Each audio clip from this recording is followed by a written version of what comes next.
मन्त्रमयि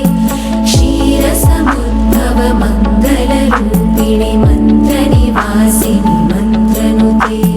मङ्गलदायिनि अम्बुजवासिनि देवगणाश्रितपादयुते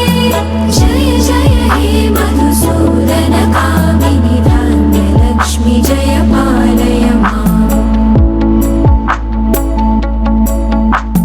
जय वरवर्षिणि वैष्णवि भार्गवि मन्त्रस्वरूपिणि मन्त्रमयि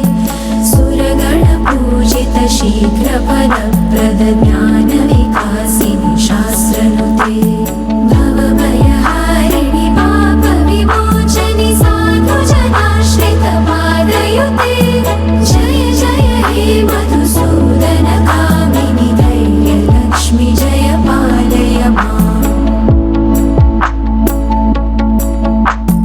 जय जय दुर्गतिनाशिनि कामिनि सर्वफलप्रद शास्त्रमयि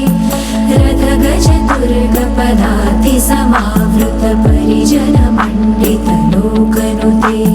हरिहर ब्रह्म सुपूजित सेवित तापनिवारिणि पादयुते जय जय हे मधुसूदनकामिनि जय गजलक्ष्मी पालय माम् खगवाहिनि मोहिनि चक्रिणि रागविवर्धिनि ज्ञानमयि गुणगणवारधि लोकहितैषिणि सप्तस्वरभूषित